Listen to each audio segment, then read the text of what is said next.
Hello everybody, my name is Rodgon. I am an artist, a designer, a teacher, mentor, and everything in between, and today we will be learning something together. So go grab your sketchbooks, let me fix my little broken easel, and let's do this. So it's been really fun, me jumping up on TikTok a little bit early in the streams, because I get to nerd out with you guys, and I was talking about that over there. So if you guys ever want to come join in and talk to me a little bit earlier before the stream starts, come hop over on TikTok and join me there. So yesterday I always like to start by recapping what we talked about in our last streams. So the important streams that we really had last time. Let's just do it like that. We talked a little bit about how we learn from scratch, right? Like the important parts of how we actually have to start visualizing things. We also talked about the not needing motivation or artistic inspiration to be able to create, because that is going to really, really limit the ability that you have to make money, right? You are essentially an artist because you love doing art, but you have to also enjoy making a little bit of money, because if you don't make money when you're being an artist, you're gonna starve, and you can't have that, right? Okay. Another pen. Luckily, I have like a quadrillion of these guys, and if they're all dry, I'm gonna be so pissed. But we were talking about a little bit about like what it takes normally to be able to be a production artist, and what it takes to like actually be in the real world scenarios where you are not just creating projects for school, but you're creating things that are going to be made into products that are going to be made into profitable merchandise, right? And then things like that, and how to get better and how to improve. And if you want accelerated learning, you need to build your mental library, so you need to draw a shit ton. You need to draw a shit ton because you need to build the basic knowledge that you have in your brain. And then we just spewed over onto like how you don't need styles and how you should apply style after you learn your anatomy. And then today I wanted to recap on all this information and show you guys how people find their own style, right? I want to like give you guys a little bit of a hints and tips that will help you find your own way. And just give me a second. I'm gonna grab my coffee. Will help you find your own. All right. So we have Emily Arts. She is always on the chat. Welcome. She is one of those super fans, and she's awesome artist too. Like she has gotten so good. She's also one of my subscribers over on Instagram, so she enjoys a couple other perks. But I don't like talking about stuff like that because I don't like people thinking that I'm doing this for money, so I'm not going to. All right, so let's talk about how you find your style, right? Everybody that's anybody has probably seen awesome artists out there that have like their own very unique, like epic, like looks and styles, and they have like awesome eyes, and they have like amazing little lines inside that are like crosses or like hearts or whatever, right? Like we have like a quadrillion different ways that we can draw things. So, but there's always going to be like these people that just like stand out for some reason. Like, oh man, like their style is so street arty. Their style is so cool. Like, I want to draw like them. Right? This happens to all of us. And that is a very common thought process that happens whenever you are, learning how to draw. Because you want to very, very deeply, in the bottom of your heart, all you want to do is create really cool stuff.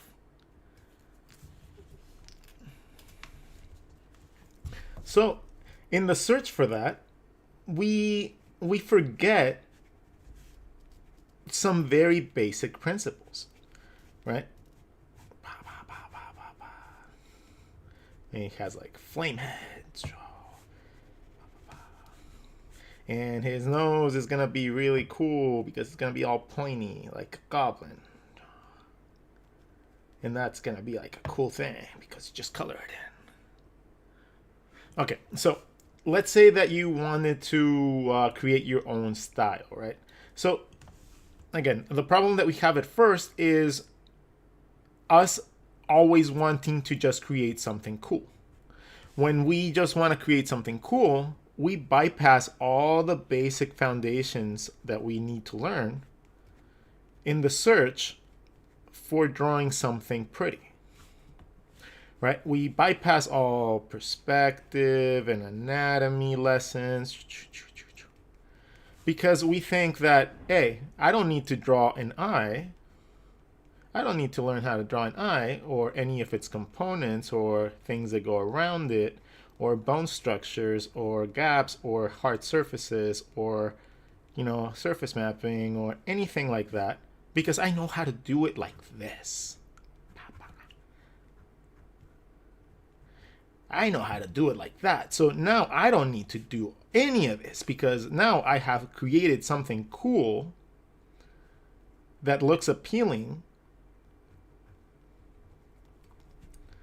that doesn't have it might get you a lot of places. Like you can just stick to doing really cool art and not really understanding what you're drawing and have an entire career out of it. I did. I had 15 years of a good career in illustration. And then I got to a point where I wanted more.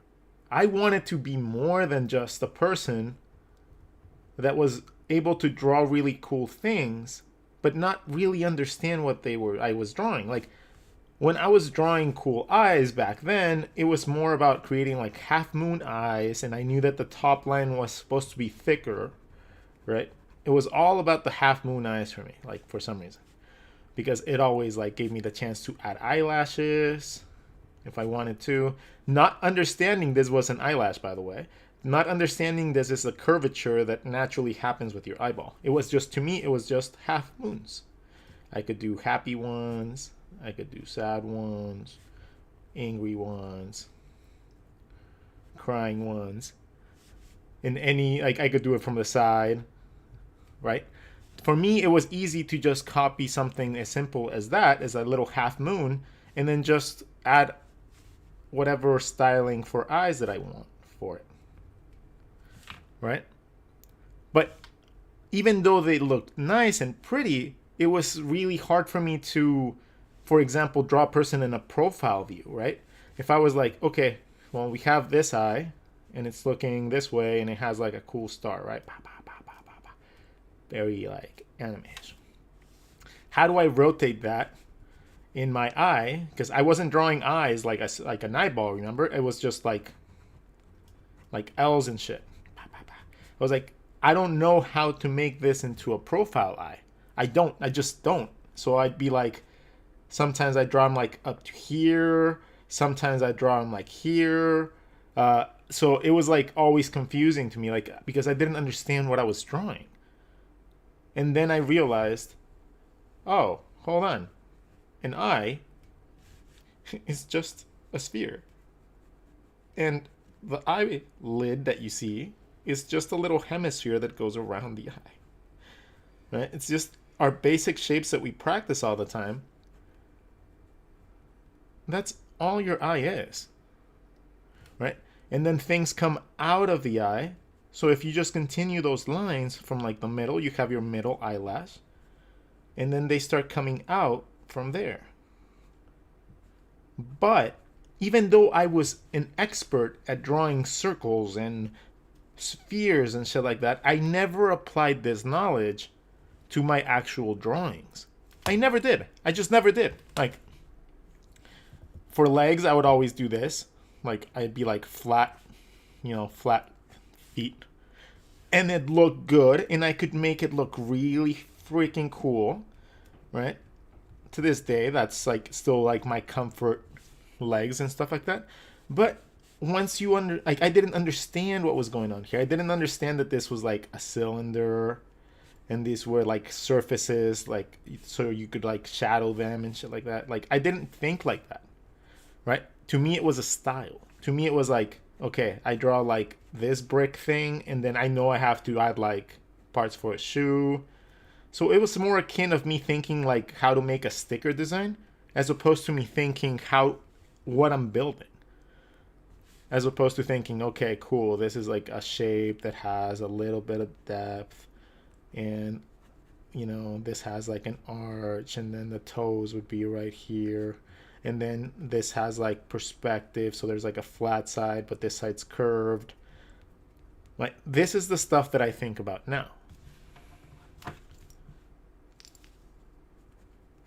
I think much more in matters of three-dimensional shapes, and this allows me to use anything that I draw as a dummy system. What do I mean by that? As in, I can apply any style I want to this now, right? And it could be a Sasquatch looking foot, or it could be a princess slipper. Some high heels, just angle it down. But if you understand that shape, it's not hard anymore.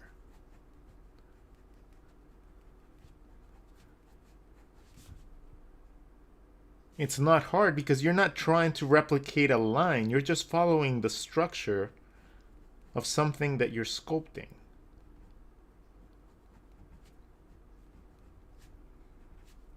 So that could be your way into fashion design, right? That could be your way into costume design. That could be your way into a lot of things. Then once you figure out how to draw one, guess what? The other feet and stuff become easy. The other feet poses become easy because it's just rotating that shape. So taking your knowledge that we think that we apply, right? The things that we think that we know, like basic shapes.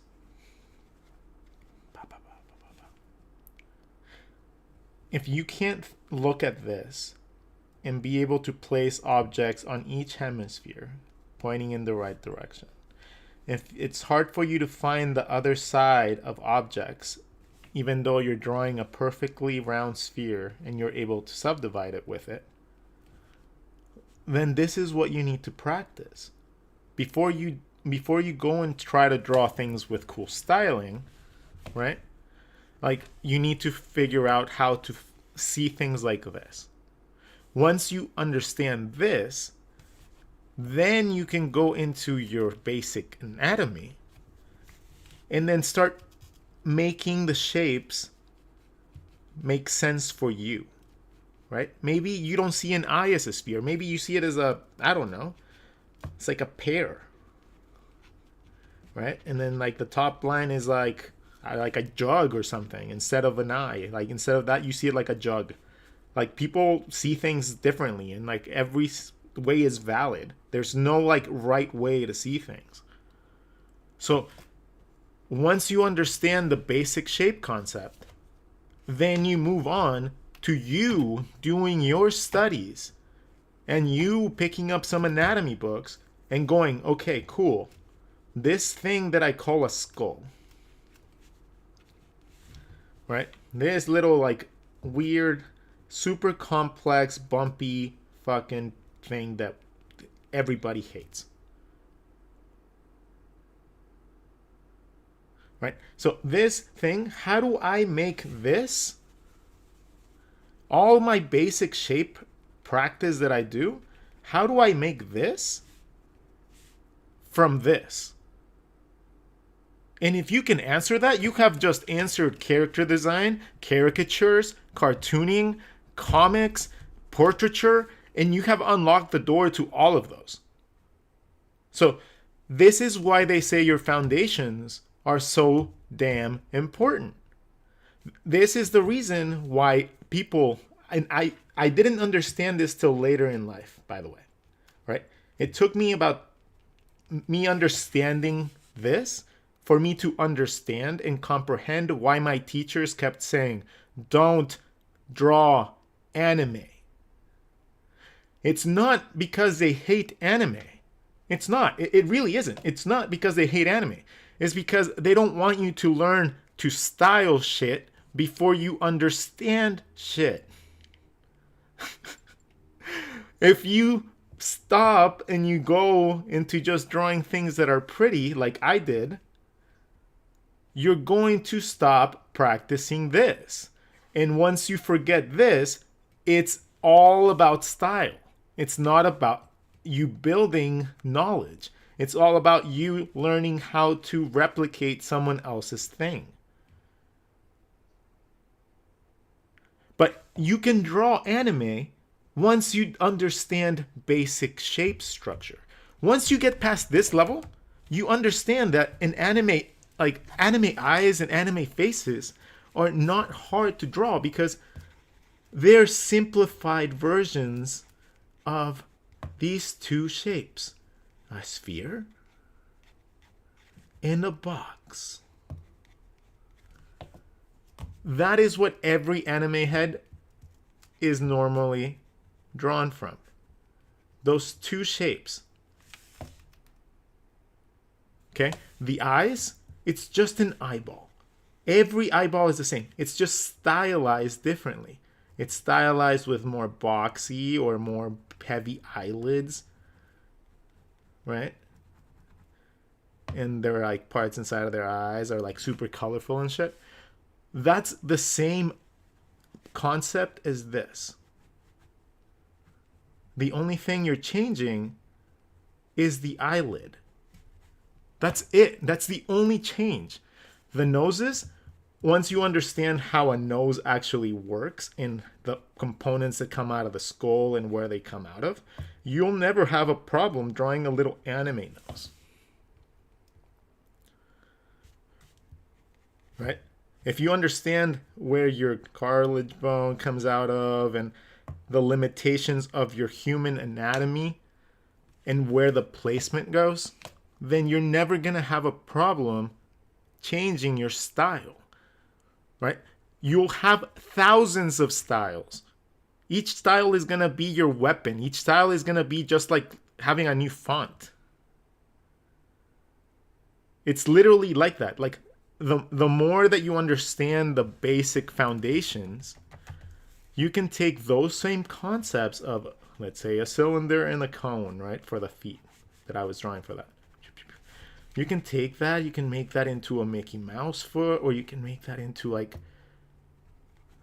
a normal human foot with normal proportions. You can make this into a velociraptor. You can make all those concepts come alive the moment that you allow yourself to understand what you're drawing. Because they all fall under the same premise of a shape that curves down and around. Which this literally essentially is what? Just a beanbag. Right? And beanbag, what is a beanbag? A beanbag is just two ovals. So if you can draw this, you can draw this, you can draw anything. You can turn your basic knowledge that we learn and practice all the time into amazing things, guys. Like this little thing could be an entire body, right? Like this thing could be a monster. This can even anything. You can create anything from a simple shape. And that's why we practice your like foundations. I know you're going to hate me for this, but practice, yeah. All right, good. Let's read some comments and let's continue with the lesson. Chris Cook, good evening all. Kennedy Lefebvre, Rod Gayeris, living cartoonist. Stephanie Sanchez, Agusio, aloha, aloha. Kennedy, I'm feeling personally attacked right now. I love the way you teach, man. Can't thank you enough. Please teach us drapery and clothing and drawing. I'm streaming, so I can't take calls. Chris Cook, I was encouraged with anime, by my art teachers, but maybe they should have been more focused on anatomy and structure. See, like Chris, like the thing is, teaching art is very relative as to how you learn it, right? So if your teachers learned by drawing anime and like being like allowed to pursue their own things and stuff like that, maybe they were a very like easily self-taught person, right? Or they had a more natural skill when it came down to being able to like detect shapes and stuff like that. Some people are just better at it. Kind of like people are much better at drawing with colors, and some people are much better than others at portraiture, and some either people are better at comics and web comics, stuff like that, right? There's always going to be like a basis for, you know, like someone being better at it than others, and not every artist is the same, right? So I also encourage people to see things in their own way. That's why I like to teach the very core basics, like the very, very core, like if you like understanding that we don't understand, right? Like learning to be self-critical is like the number one step to understanding like just how to unlock all the little doors that open up your world to be able to compete with everyone else that's like broken through that gap, right? It normally takes a lifetime for anyone to get past that gap, like because most of us are self-taught, or the things that we get taught are the same shit that everybody else learns. So therefore, if we don't understand it the same way, we are like far behind. Like we just, you know, it will always seem like we struggle more than other people because we just don't understand the things like other people do. So I was one of those people. I was heavily one of those people. But I was so fucking desperate to be in the art world. Right? It was like insane how desperate I was to be in the art world. So I started stylizing everything. Like even when I was drawing like heads, like my heads always had this little like I call it now the Elroy Jetson, because Elroy Jetson had that. But my faces were always based on this shape. I had no fucking clue what this was. I had no idea what that was for years. Like, I just knew that that was there. And then my eyes were somewhere here. Sometimes it would be like really off. Like my eyes would be like off the mark completely because I didn't know like what this indicated, right? So my eye sometimes would be up here and my like nose would be like here, or sometimes it would be right here. I never knew exactly where to draw things, but I just learned really, really cool like stylizing tricks, right? Like I learned to always like have one eyebrow up, one eyebrow down. That helped with symmetry, so I didn't have to draw symmetrical. Like I always knew that if I drew this eye a certain way, like let's say I drew it like that, right? If I just drew that eye the same, it would kind of look okay, right? My noses were always balloons and I always drew really big nose people because I didn't know how to draw edges. I didn't know how to draw this. In my life, I would have been able to, like, I didn't understand that. Like, I didn't understand that this was like two shapes or like a little pyramid, right? I didn't think like that. I just didn't. To me, it was like, is it like a reverse check mark in a reverse check mark? Oh, that looks like shit. Oh, okay, hold on. Is it like a higher reverse check mark? Oh, man, like it would just drive me nuts. I didn't understand. Like, you know, so I would just start drawing in what seemed like an infinite amount of like faces most of the time, but I would just do the same mistakes all the time. I didn't even know where to put the mouth most of the time, right? I was like, do I want it up here because that looks okay, but it's so far away from the nose, does that even really work? Like, but if I put it here, there's too much space right here, so I don't know.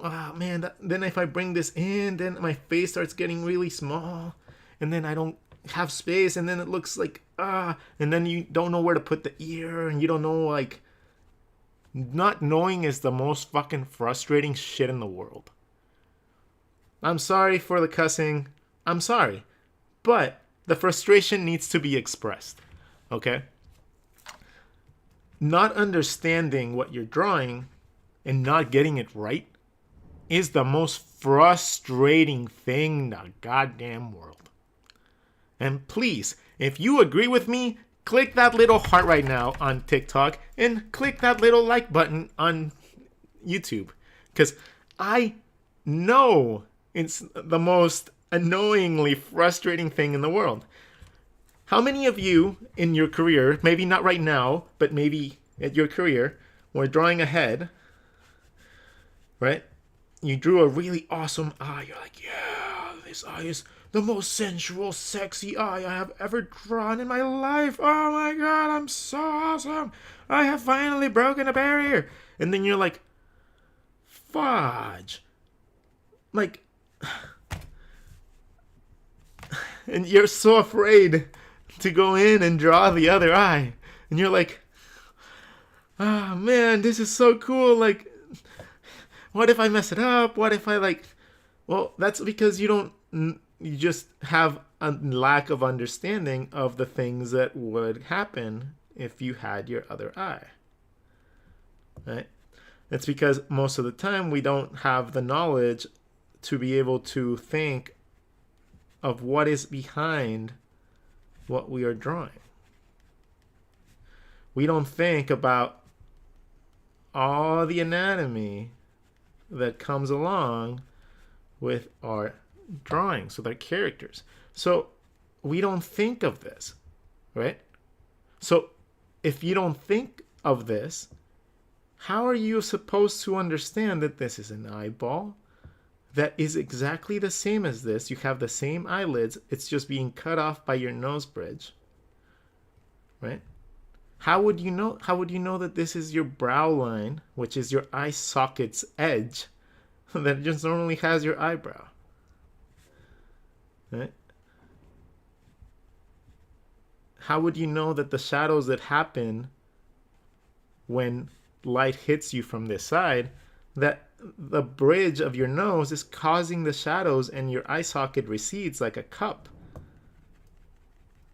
right? It's like a little ball in a cup. So you create these shadows around your eyeball.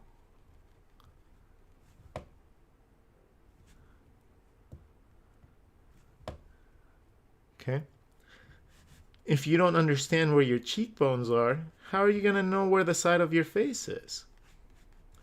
You're always going to be guessing, or, like setting up. Like, once you understand these basic structures, then you can determine, okay, I want a more realistic one. Maybe a bigger space in the back. Maybe I want an alien one, right? Maybe I want like one of those like Alien versus Predator ones. Like, right? Once you understand the basics of the human face, you can transfer that to anything. Like, let's just make a random shape right now. Okay? That shape has to have 2 eye sockets. One eye socket, let's draw the other eye socket on the other side. This shape has to have a nose canal. If it's an animal, great. Let's draw a nose canal. The teeth curve out from the nose canal up. So if I just curve that out, then I have my teeth marked. My cheekbones, depending on the type of animal, could be just going around your eye socket into your mouth, into your temples. So that dictates like the side of your face too.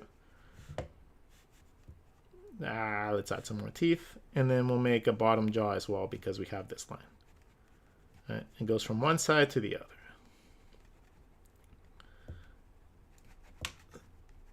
So as you can see, you can apply your basic knowledge of your jaw in your human anatomy and then just create awesome epic shit that doesn't even exist.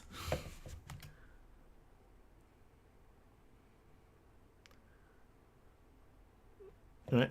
And then if you go and you start adding things to this, you can even change that look completely and just make this into like the most like cute, adorable panda or something like that. But because you understand the concepts behind what you're drawing, now you're gonna know where your teeth end up, you're gonna know where your chin ends up.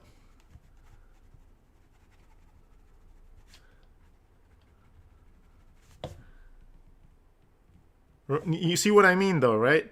Like you understand, like the concept of understanding just a basic human skeleton will transfer to being able to replicate that in any, even with 3 eyes. Let's do 3 eyes. Why the hell not?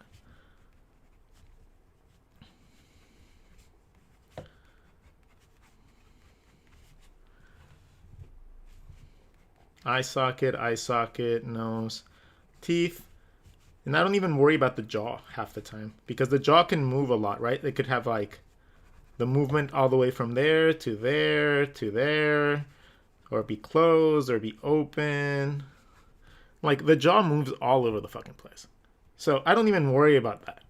Like I worry about the jaw way later. Like I normally draw my faces by just drawing the top part up until the nose. Like this is how I draw most of my faces.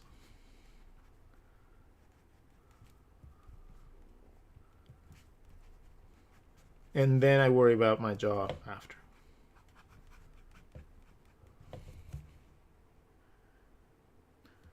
I could paint all if I saw it, so copy sketches and I could paint it for my own. I don't know why. Do you have a class where you teach this on YouTube? I got here late, but I want to... This is all on YouTube. These are all streams that are going on YouTube all the time. Like, they go up immediately after I finish them here. So they're actually streaming at the same time on YouTube. So you can go back and like watch like hundreds of videos now, right? Like we're getting close to the 250 mark already. So 250 videos just dedicated to helping you guys learn new shit. All free. All free, no cost, no trick, no like call out at the end to like sign up for some bullshit.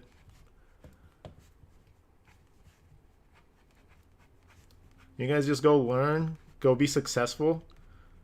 And like the only thing that I ask is that you guys like have a happy life. Like just be stress-free.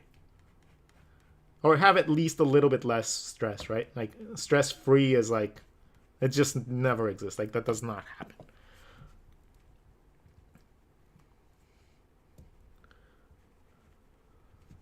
happen.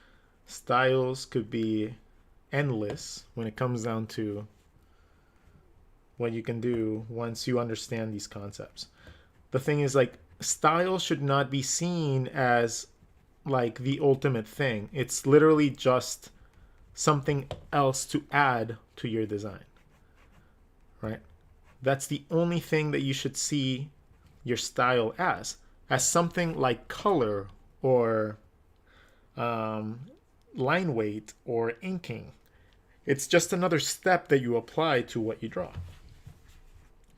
So you have your structure, you set up your character. If you're drawing like a little pinup girl or whatever, you would just set up your character structure the way that you want it, right? Make sure that it's looking, imagine you're drawing like that mannequin that we're always like trying to reference, right? Imagine you're drawing that. Get yourself like close to the look that you, or the proportions and everything that you want, right? And once you have that, let's say you just have like a scene where she's doing something like bah, bah. Right? So now at this point, once I have my structure, I can choose and style this in any way I want. Like even if I didn't want it to be a girl, like I want to just change this to be a dude now. I'm going to use that structure that I drew and then just follow it with more rugged anatomy because I already have the structure there. I already know where all my points are going to be.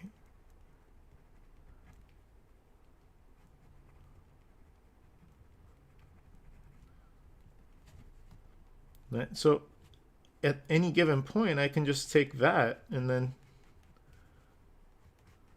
make a dude out of it. because it's not about, it's about getting the positioning and the look and the styling that you want. So if you're comfortable drawing women, draw women and then change them to men. That's simple. Like, there's always a solution to every issue that we like run into when like we're drawing. And it mostly means like, if you can draw a beanbag, you can draw anything. So if you can draw that, odds are you're just not seeing it right, right? And I want that same pose, but I want male anatomy. So if I know male anatomy, so therefore I can change all this, right? I know that men are wider. And he's like swinging something, so.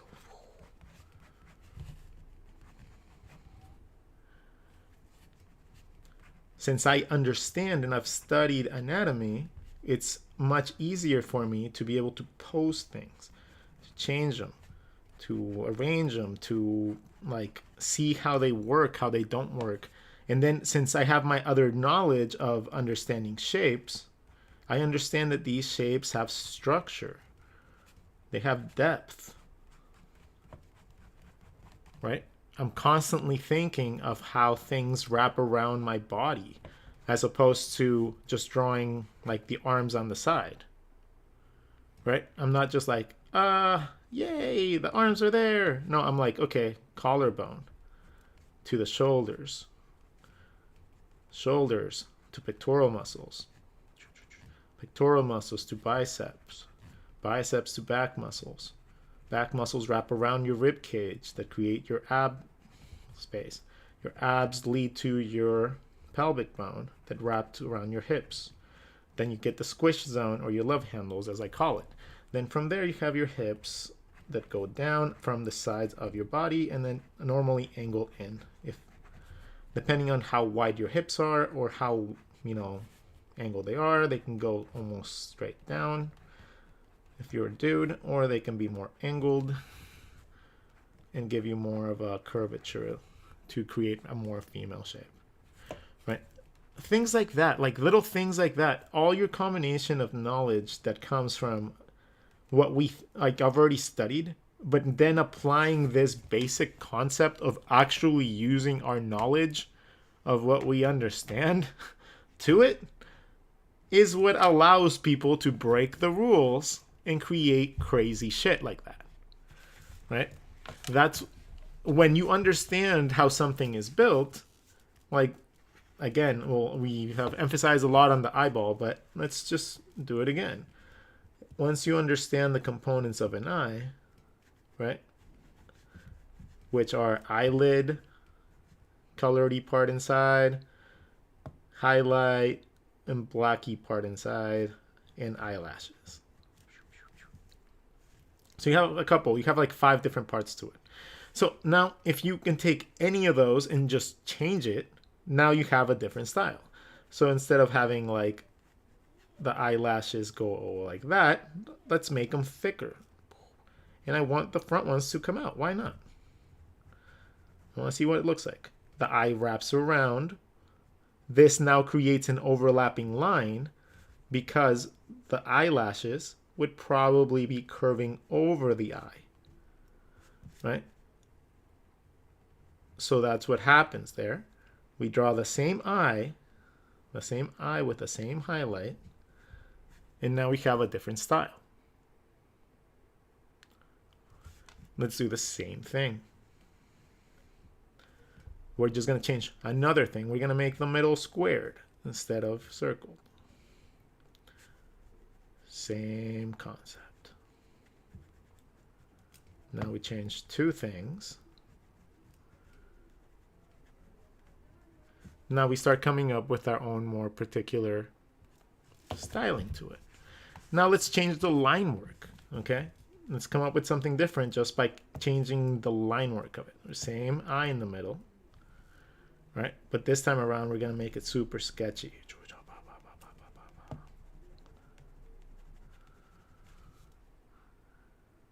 Now it looks like a different style, okay? Now let's make the middle part bigger.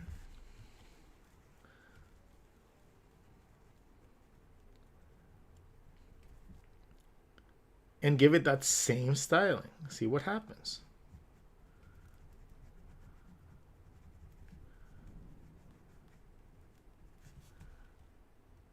See what I mean? Style is just your understanding of anatomy broken down into shapes that make sense to you. Once you understand that concept, it's going to be really easy for you to be able to understand what other people do. Styles will become very easy for you to switch into, switch off, understand, and be able to just conceptualize on your own too. You'll be able to just start thinking of different things, different head shapes. Let's just say that you want shapes to be like that. Fuck it. We're going to apply the same concepts of our mask. Let's draw a mask going this way. The mask is our cheekbones. Cheekbone, cheekbone. Temples. Temple, side of the face. Temple, side of the face. Nose canal. Nose canal. Mouth.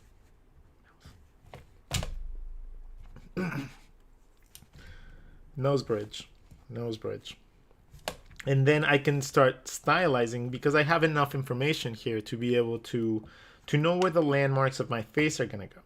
So as you can see, I didn't split something in half. I didn't cut something. I didn't make lines, guidelines, halfway points, circles with 3/4, 2 halves, fucking 3 eyes width. I didn't do any of that shit. Right? Because in my brain, this is not what I'm seeing. This is what I'm seeing. In my brain, I'm seeing a shape like this, and I'm just seeing a bunch of lines. Right?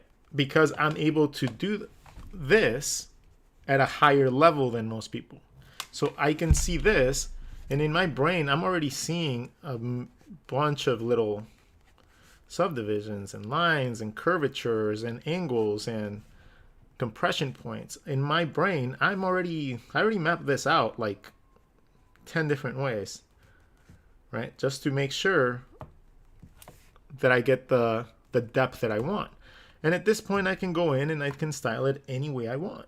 So let's make this into like an old grumpy lady. So first thing that happens with old people is their cartilage gets really saggy.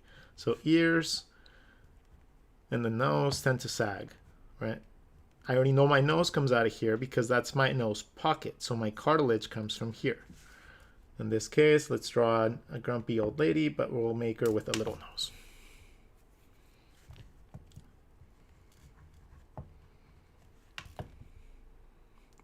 The next step that happens, and I like to draw old ladies or old men because they allow me to show you guys what the muscles do. The next step, and I like to think of my faces, of thinking about them as if they were in a profile view. And whatever would get smashed or smushed first by a wall, like if I move this wall backwards, pew, pew, pew, pew, what would get smushed first?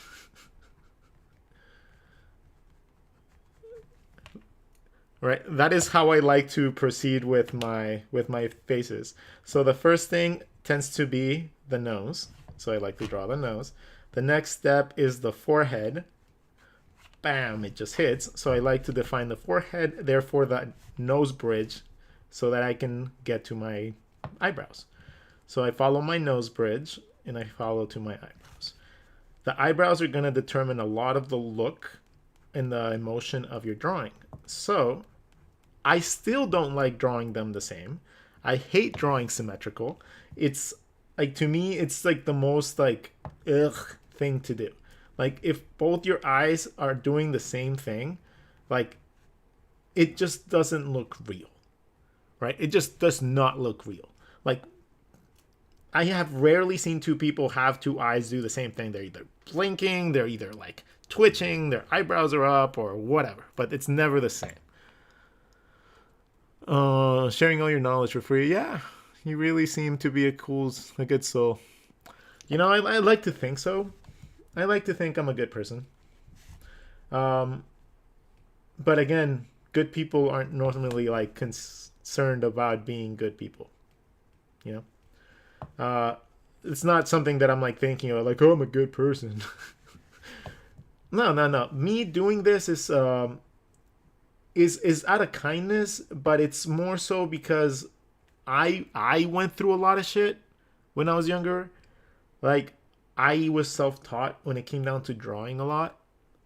Like, I had to struggle, and I spent countless nights like literally searching the internet and just hoping for the love of God that someone had an answer to the questions that I had. Right? Like, oh my God, I spent so long and so many fucking hours trying to find out how to price my shit, how much to charge. How much are other people getting paid for this? Am I getting stiffed? Am I getting robbed? Am I getting taken advantage of? Should I like hire a lawyer? Should I? Fuck, man. Like, it was so hard to learn, and the learning curve is stupid because it's so hard to not be taken advantage while you learn this shit. Right? Like, I spent years with people taking advantage of me and literally like paying me pennies, fucking pennies, for work that was helping them make them millions. Right? It was like just nuts, and I never knew what to do. Some people would just refuse to pay me, and I was like, what the fuck do I do? Like, no one taught me this in school. Like, I don't know how to survive in a world where my clients are not just nice, right? If my client just ends up saying like, sorry, motherfucker, I ain't paying you, I just don't want to. What do? Right? Well, all that crap is why I do this. Because I didn't have that resource.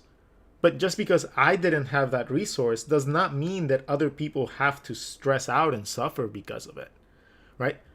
Unlike a lot of artists, and I highly suggest that if you're one of these people that think like this, that you change your fucking mindset like quickly. Right? If you think that if you teach or you help someone else out, if that is a threat to your art and to your skill level or to your job market, then you are not worthy of even being there, man.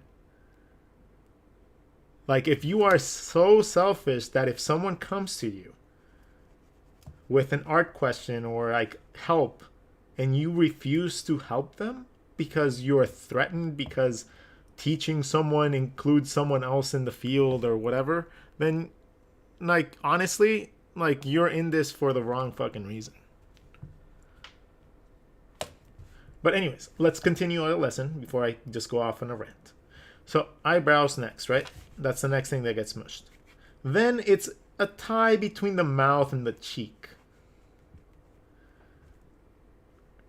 I like to draw the cheeks because the cheeks overlap the mouth. So if you're drawing like an old, really old person, their cheek muscles or their cheek skin starts to sag from the edge of your nose to the outside of your cheekbone. Right? The more old you get, the more that sags. So think about it like, I don't know, in lamest terms, like saggy boobs.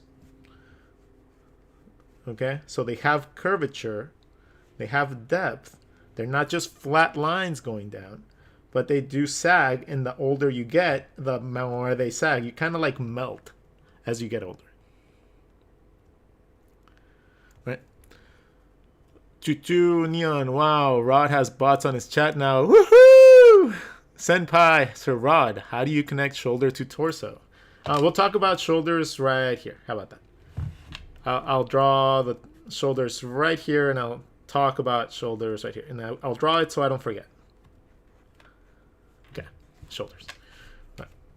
So as your face gets older and your skin gets saggier, the older you get, the more things start to sag and they more start to hug your skin, your bone. So again, drawing old people is very hard unless you learn anatomy, because you need to place those bumps and those hugging of the skin and the sinking of the eye sockets, That's why they look older, is because when you add these shadows and these lines, it looks like the eye is receding into the eye socket, therefore creating more of instead of like the ball being in the bucket like that, maybe the ball is in the bucket like that, right? So that's essentially what's going on when you get older. Everything starts clinging to your skull more, and your skin starts sagging and melting. So your chin too, by the way. Right? So it could be that big of a range. Like you can just sag it all the way to like Kingdom Come. Then your mouth fits within that area. So, but it's gonna get stopped by whatever cheeks you draw, because it's gonna go underneath the cheek, creating a little overlap. Your nose would also cover a bunch of the mouth, so you probably wouldn't see much of the mouth. If you opened your mouth, then you would probably see your bottom teeth and your jaw right here or something.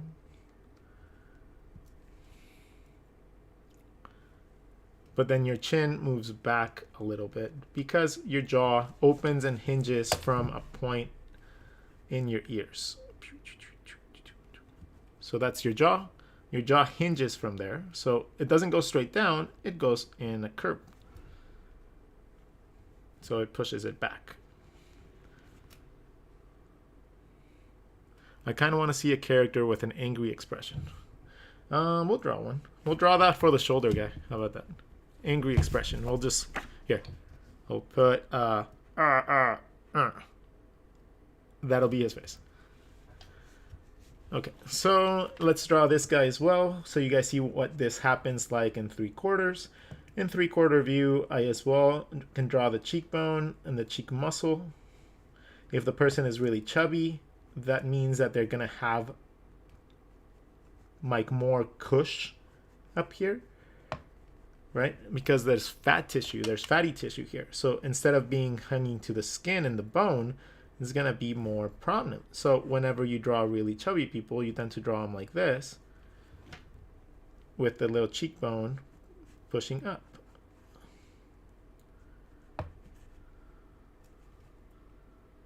Because that's what's happening. Like your cheek is so chunky that it just kind of like pushes up when you smile or you create any expression.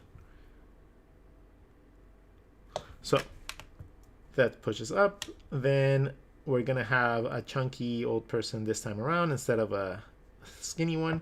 So we're gonna have more full cheeks. If this is our teeth from our skull, our mouth is gonna go around our teeth into our cheeks. We have our teeth already. Our chin, if he's chubby, he's not gonna be able to see a lot of your chin, but you'd probably see like a little bump. And then let's give him like a big cheek, so we can really emphasize that like chubbiness. So now he's looking kind of like a gangster. To add age to him, since we didn't add all the saggy parts, we're gonna start adding lines in other places, right? We're gonna start adding lines at the side of the eyes. We're gonna start adding some lines at the top of the lips. And you gotta age them somehow, so probably a little bit in the eyebrow line. Let's give him a little pompadour too,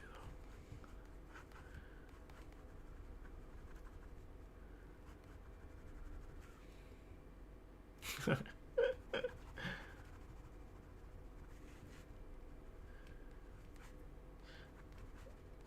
Chubby people have very little necks, but not because their neck disappears, it's because they have so much more mass, right? And your skull only goes about this far in. So you have a bunch of chunky parts and soft tissue that have to like wrap around your body. So it's just kind of like adding more like a bone and then adding more stuff around the bone. Right?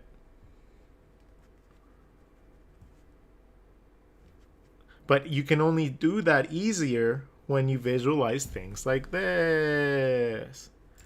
Otherwise, it's hard.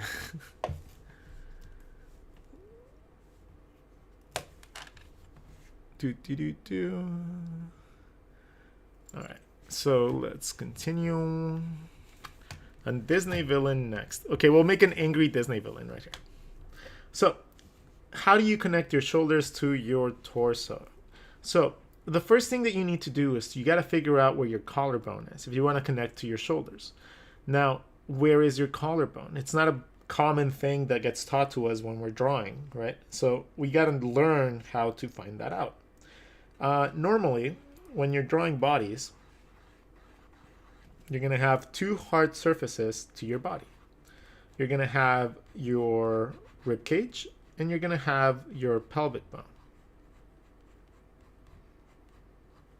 Okay? These two hard surfaces alongside your bones in your arm, right, are going to be the objects that normally stick out and create bumps and create little dents and like the most, but these aren't going to flex. These are static elements in your body, right? They don't move, like they don't really move all that much. Even the collarbone only like it either goes flat or it goes up, but it doesn't go down. So you only have this range of motion with your shoulders, right? So the first thing is to identify your rib cage. Now it doesn't have to be this, again, it's the same thing that we had with the bodies or the heads. Like, or the eyes. It doesn't matter the shape, okay? We can draw bodies in every shape or form we want. You just have to learn to identify the parts that you need. In this case, let's make the rib cage for each one of these guys, right? And the rib cage is just like a little oval that has a little divot in the middle, like a little hole cut out. Okay, that is the only thing you need to know how to find. Find your rib cage. From there, the rest of the shape, all you got to do is give it underwear. Give the rest of your piece underwear, and now you have your hip bones. Now you know the angle that your legs are supposed to come out from, and all that junk. Right? Even if it's like weird angles like this.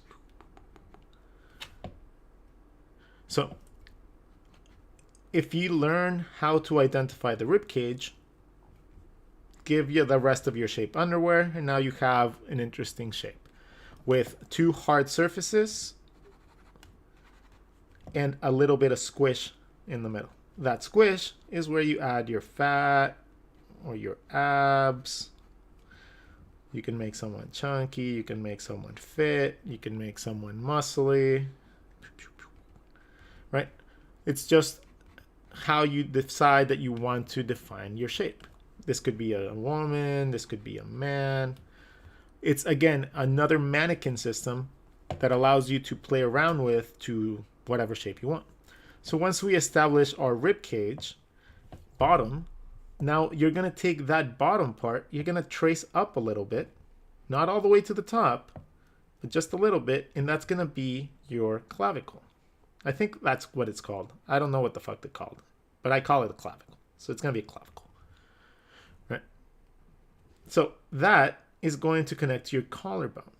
But how does your collarbone work? Like, how do we know how to map it? It's very easy. You go from the middle right here, and you wrap this like a handlebar to the sides of your rib cage.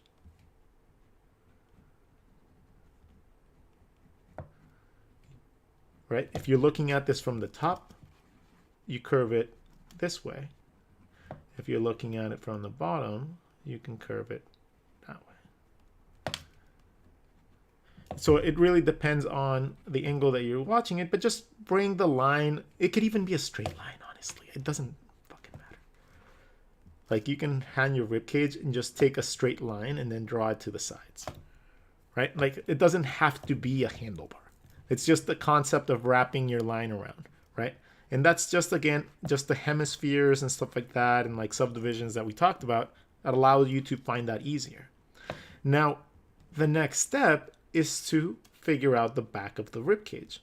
And to do that, you just close it like a little baseball diamond and map all those 4 points. Now, if you guys are people that follow Imagine Effects, I was able to do this little tutorial for like all the people in Imagine Effects. So they actually like had me on their magazine because of that. And that was awesome.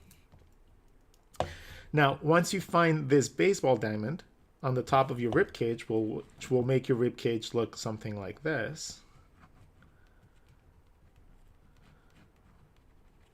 Right? Your middle. So your shoulder connects halfway up your collarbone around your body. And it ends up wrapping around your body like a little heart.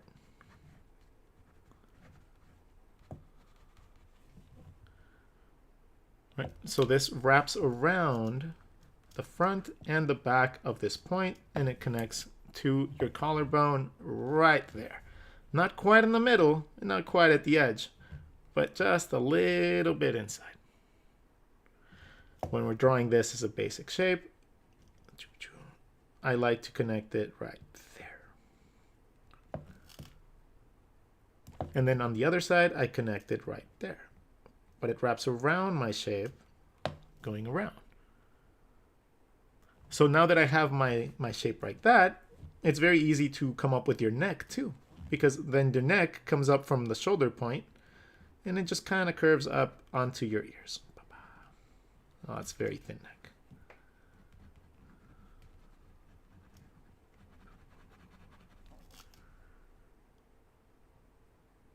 Right, but we're not worried about that yet. The shoulder connects there. Then the pectoral muscle connects at the armpit point, and it wraps around the front of your rib cage. Okay? It's just two little boxes. The pectorals are like two little extensions of your rib cage. So just push out your line a little bit. And alongside with your collarbone and your shoulder, you end up getting that look that you want. If you want this to be a female one with breasts instead of like pecs, you still find that collarbone. A little bit under the collarbone, that's where you should start your breasts. A little bit under the collarbone. Give yourself a little bit of space underneath the collarbone to have a flat part of your chest, which would have like your necklaces and pendants and all that stuff. And then from there, your breast tissue starts growing out, and you can think about it like a bikini if you really want to. Right? That way you have like some weight and drop to gravity to your shapes.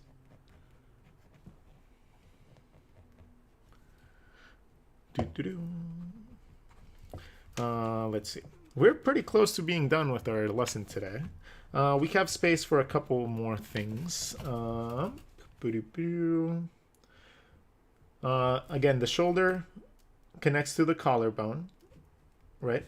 And when they move up, your collarbone and your shoulder move up together.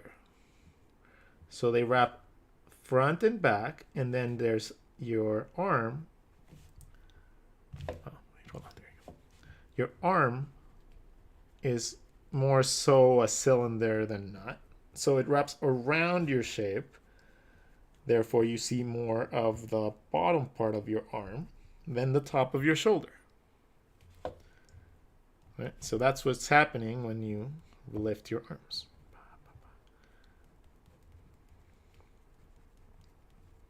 Getting used to these little like mapping points normally help you come up with poses a little bit better. The ribcage method made me think of your mask method. Yeah, well, I mean, if you learn how to do one of them, this is, it could be, I guess. If you draw a mask right here, that could be like I guess that could be like your abs.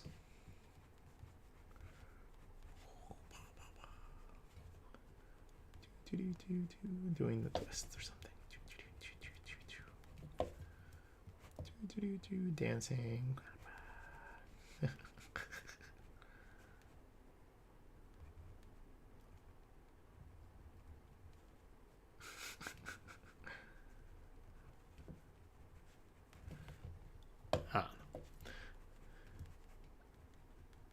In all lessons, though, if I want you guys to get something from today, and I want you guys to get something from today, I want you guys to start forgetting about the notion of coming up with a cool style. Focus on your foundations. And then as you learn more about how to place things and draw things and sculpt things from real shapes, then you'll start applying the things you like from different artists. You'll start gathering the little tiny things that you enjoy from each individual artist that you follow. You'll take the noses from Scott Campbell. You'll take the mouths from the best caricature artists that you know. Then you'll start thinking about like, hey, maybe like Chris Sanders' eyes would be really cool for a pinup with those combinations of things. So I'm going to draw more like Chris Sanders-y type of eyes. But I think anime approach eyebrows would be really cool too. And I want like, you know, pigtails for my character. So I'm going to draw some shapes to give her pigtails. And I want bangs too. So that shape is going to be right here. Cool. Let's finish it off with some long pigtails like the ones that Jinx has. And we'll give her some makeup marks like Tinker. And then just like that, you combine a bunch of things that you enjoyed from a bunch of different concepts. And you come up with your own shit.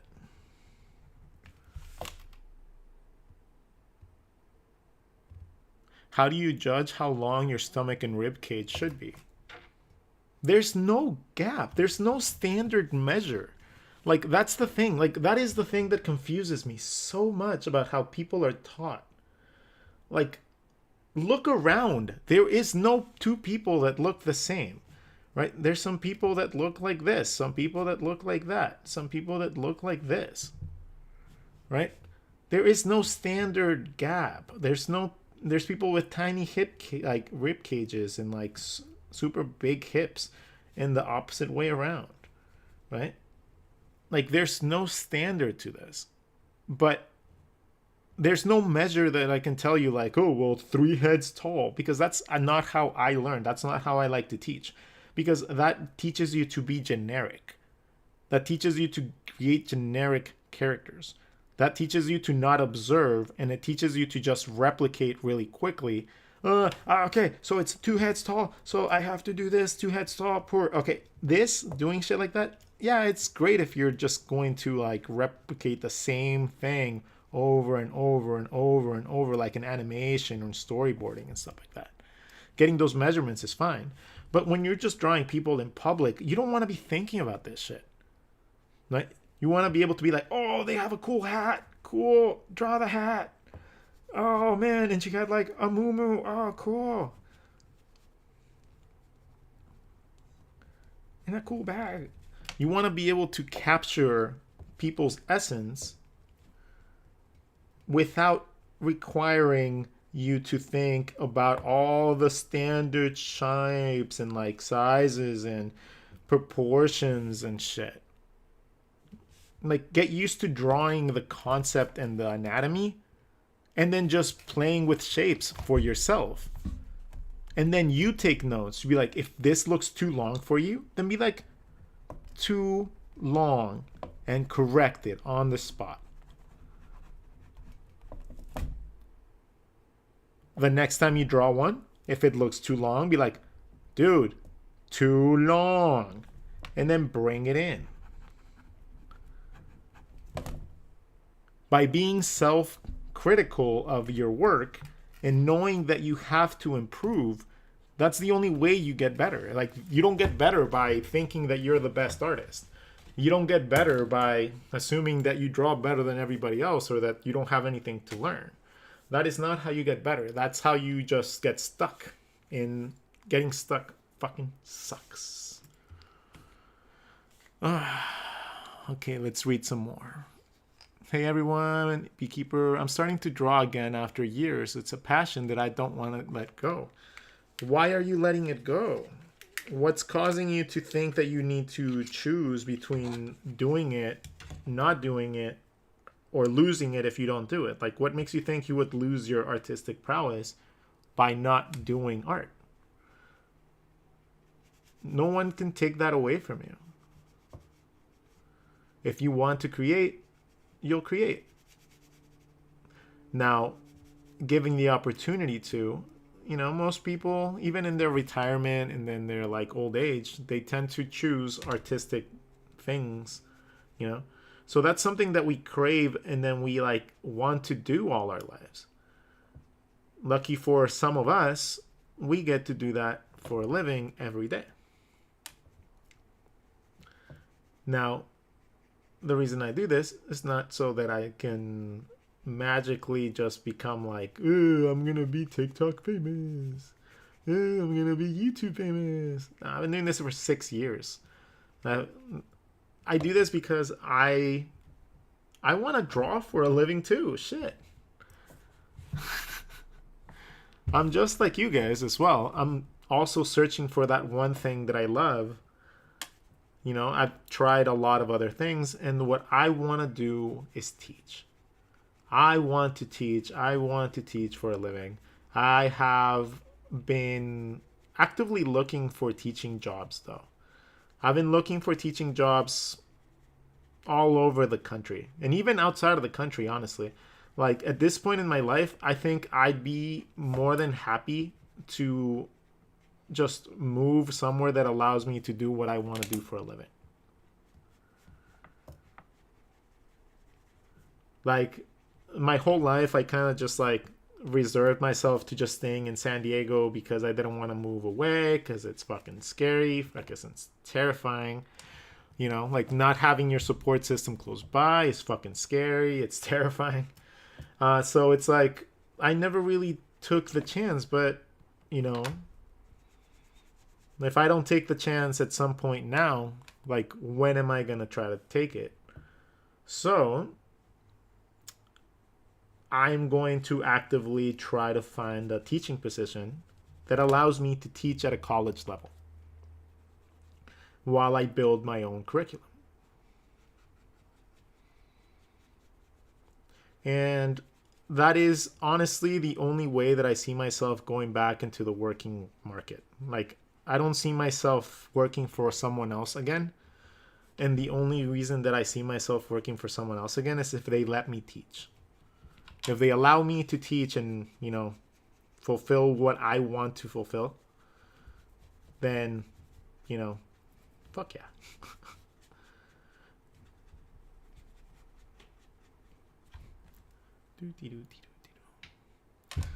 I like your teaching style, and I appreciate your time. Thank you.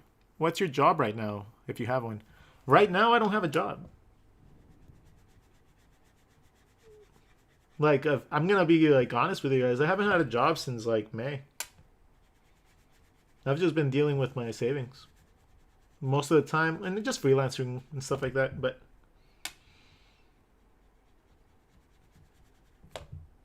it normally brings in enough to pay most of the bills. Not too concerned. Like, the moment that I want to go back into the market, like, I tend to stand out from other candidates. So if I did want to go and I wanted to be another, like a desk, like artist again, like if I wanted to go back into the market, I don't think I'd have a hard time going into it. I'm pretty sure I have friends that are would be more than happy to have me on their teams and stuff like that. But, I don't want that. Like, I don't want that anymore. I don't want to work for someone else anymore. Like, I want to do my thing. I want to pursue my shit.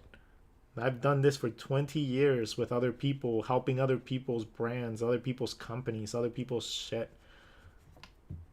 And at the end of the day, companies are companies. They're gonna just look for the bottom line. Like they're gonna, if they find you too expensive because you become a better artist or something, they're gonna let you go. It's just natural. That's just market. That's just how the world is to us. So, you know, when you're like in the search for your own thing and your own style, to just to keep it relevant, right? So in the search of your own style, don't lose yourself in the, what I'm gonna say, the soul crushing area of art. That means that you are doing and using all your creative work and your creative power, creative energy, whatever you want to fucking call it, when you're using all of that for someone else and not for you. Okay? Like, that's what I want you guys to get out of this. Like, styles become a dime a dozen, and you're going to figure out a million throughout your career. Don't concern yourself with finding a style. Right? That's just a style is just a combination of elements that you have learned how to exaggerate, how to stylize, how to modify, how to change. That is just going to be based on your knowledge of anatomy and perspective. It literally comes down to that, and it really does boil down to that. Your concept and your foundations are what's going to allow you to generate more styles and understand how other people broke the anatomy to get to them. So spend your time wisely. Use your sketchbook as a learning tool, not just a drawing tool, right? Be critical of your own work. Be critical of people giving you good criticism. Like, don't assume that just because someone says something is good, that you should just assume that it's good. Like, this sucks because I don't like people like thinking that their artwork is bad, right? I don't like people thinking negativity about anything of their like career path. But positive feedback can be just as bad as positive feedback if you do not know how to take it. If you don't know how to take positive feedback and not understand or keep thinking that you need to grow, right? Like, regardless of what level you will be and how skilled you are, artists have to be continuous scholars through their life. You have to continuously study, continuously learn, continuously adapt to everything that's developing around you. Now, like, a big challenge for us as artists in general is going to be how we deal with AI art, right? And we'll have to make a whole video on this because I'm not even completely sure as to what the extent that people are using this for. So I might be like highly misinformed about, you know, what I would be talking about if I just start rambling about it right now. And I don't like doing that. You know, ignorance is, I think like the most dangerous thing in the world is an ignorant man that is very confident. Right? Like, that is one of the most dangerous things in the world. Like, so we're going to avoid those type of situations, and we're not going to talk about things that we don't understand yet. But I know that it's a tool, and I know it's something that we're going to have to adapt to. Just like people did with Photoshop, and people in old school printers are like, oh, it ruined the printing industry. And, you know, shit like that. Like, we're going to have to adapt and see how we as artists can make this awesome new tool into something that we can manipulate, as opposed to it replacing us, because it's not going to replace us. Like, dude, clients don't even fucking know what they want. Like, you think they're going to be able to tell a computer? Seriously. Andrew Tate, what? AI can be a tool for better art, but it's not the art. The design choices are manually made. Yeah, I mean, how do you draw hands? I've taught you guys how to draw hands in every stream so far. So I'm just going to draw a little tiny hand here. And I'm going to hopefully blow your mind by a couple concepts, right? That help me out. Your hand is only as wide as your biggest knuckle. So your hand is no thicker normally than your biggest knuckle. You get a little bit more mass here because of your little pudgy parts for your thumb and shit. All right? But this also marks the bottom of your hand. And those little bumps underneath your hand, they're your knuckle. That's just your knuckles. Right? So you have your knuckles. From there, it goes to another knuckle. And then it goes to more knuckles. So the section from here to here is going to be the same distance as from here to the top end. But this part has 2 parts instead of 1.